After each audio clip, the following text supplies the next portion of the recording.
कभी कभी क्या होता है, जब तुम्हारी उन्नति हो जाती थोड़ा ऐंठ आ जाती है। क्या समझ रखा, उनसे क्या कम है?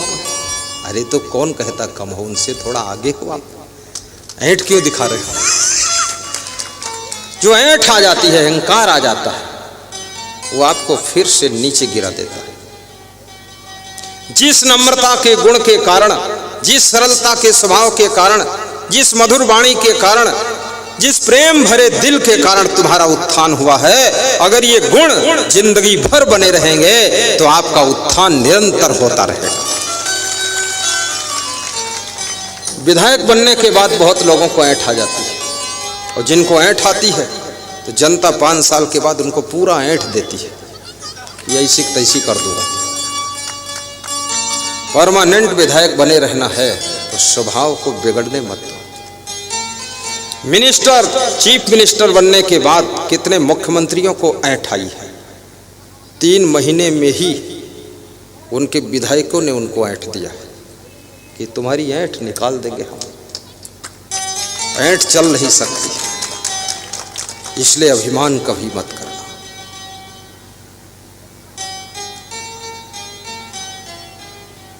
सर्वमेवाभिमानः, मनुष्य का सब कुछ विनाश करने वाला यदि कोई है तो वो अभिमान है। ये सब कुछ विनाश करता है। मैंने सुना है रावण के 1 लाख पूत थे और 1.25 लाख नाती थे, और सोना का महल था, सोने की लंका। तो मैंने एक कविता पढ़ी थी, उसमें लिखा था कि 1 लाख पूत 1.25 लाख नाती और ता रावण घर दिया न बाती। वो दिया बाती जलाने वाला कोई नहीं बचा। सोने की लंका भी राख हो गई और सब लाश हो गए, मारे गए सब। और गलत व्यक्ति का साथ छोड़ करके विभीषण निकल गया तो वो बच गया, और जितने लोगों ने गलत के साथ खड़े होकर के हाजिरी लगाई वो सब पहले निपट गए। जलती हुई लकड़ी के साथ में गीली लकड़ी भी जलकर राख हो जाती है। जलती हुई लकड़ी की संगत जब चींटी करती है वो भी जलकर आग में मर जाती है, और वही चींटी जब फूल की संगत करती है तो फूल के माध्यम से देवी देवता भगवान के मंदिर में चढ़ जाती है, भगवान के मंदिर में चढ़ जाती है। इसलिए गलत लोगों की संगत छोड़िए, अच्छे लोगों की संगत कीजिए। संगत का परिणाम, आप अगर सत्संग में बैठ गए, भले तुम्हारी श्रद्धा कम हो या ज़्यादा हो, लेकिन सत्संग तो बराबर सुनने को मिलेगा। लेकिन जहाँ मारपीट हो रही वहाँ आप पहुँच गए हैं, भले तुम्हारी किसी से लड़ाई हो ना हो, 2-4 डंडे तुम्हारी पीठ पर भी लग जाएंगे।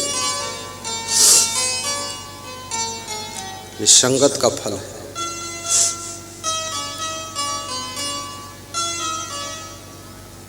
कबीरा संगति साधु की, ज्यों गंधी को बास, गंधी कुछ देवई नहीं तो भी बास सुबास।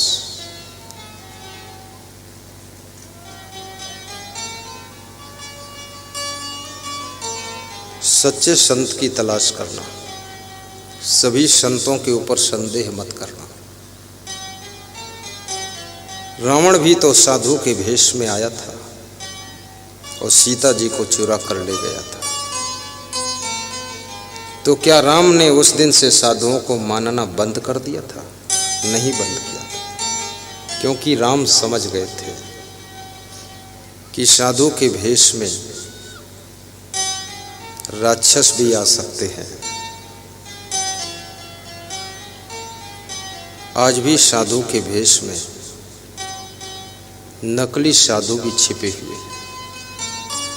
पहचानना आपको है, पहचान नहीं पाओगे, सीता जी जैसे धोखा खा जाओ।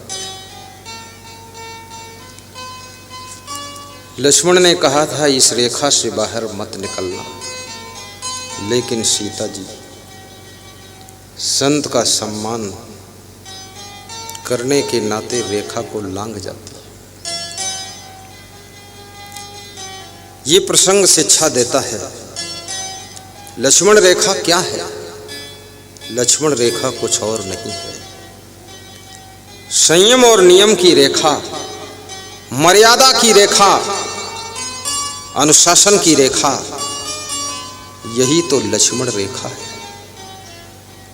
आप कहीं रहो, यदि अनुशासन की रेखा को आप लांघते नहीं हो, संयम नियम की रेखा को लांघते नहीं हो और मर्यादा की रेखा के अंदर रहते हो, तो आपका कोई भी रावण, ये मन रूपी रावण, बाल बांका नहीं कर सकता है, बाल बांका नहीं कर सकता। संयम नियम की रेखा के अंदर,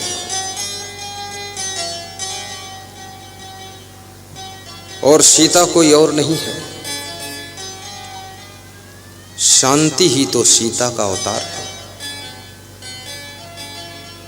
शांति रूपी सीता को मन रूपी रावण 10 इंद्रियों के सहयोग से, दशानन, 10 शीश 10 इंद्रियां, इनके सहयोग से इस आत्मा रूपी राम के पास से हरण कर लेता है। ये आत्मा रूपी राम सीता रूपी शांति को प्राप्त करके ही सुखी होता है। लेकिन जब तुम संयम नियम की रेखा को लांघते हो, मर्यादाओं को तोड़ते हो और अनुशासन को लांघ जाते हो, तब तुम्हारी शांति रूपी सीता को ये मन रूपी रावण हर लेता है। फिर तुम भटकते हो, ढूंढते हो कि शांति कहाँ मिलेगी। मंदिरों में क्यों जाते हो? शांति के लिए ही तो जाते हो। सत्संग में क्यों आते हो? शांति के लिए ही तो आते हो। और शांति ऐसी चीज है, संपत्ति कितनी ही हो, लेकिन अगर मन में शांति नहीं है तो संपत्ति भी बोझा है। यदि मन में शांति आ जाए तो संपत्ति भी तुम्हारे जीवन की शोभा है, शोभा है। कितने लोगों का घर तो लंका बना हुआ है, रावण जैसे लोग रह रहे, मेघनाद जैसे लोग अहंकार में गरज रहे, कुंभकर्ण जैसे लोग खूब सोते हैं।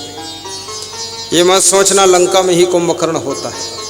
इस कलयुग में तो हिंदुस्तान में भी लगभग घर घर में कुंभकर्ण पैदा हो चुका है। 8-9 बजे तक कुंभकर्ण सोते हैं। और कुंभकर्ण तो है ही, उनकी पत्नी भी कुंभकर्णिन है। वो तो पति से भी नंबर 1 आगे है। दमादम मस्त कलंदर, चंडिका देवी का पहला नंबर, पूरा खुर्राटे मार कर पड़े रहते हैं। न जाने कितना लोगों में आलस्य भरा हुआ है, मैं तो आश्चर्य मानता हूं। और ये आलस्य ही तुमको गरीब बनाता है, आलस्य ही तुमको कंगाल बनाता है, आलस्य ही तुमको दुख के कुएं में ढकेल देता है। अलर्ट रहना सीखो, सावधान रहो, तेज रहो। आलस्य को विदा कर दीजिए, पुरुषार्थ की सीढ़ियों पर चढ़ करके सफलता, संपत्ति, शांति को प्राप्त कीजिए। टाल मटोल भी मत करिए, लापरवाही भी मत करिए। संघर्ष से डरिए भी मत।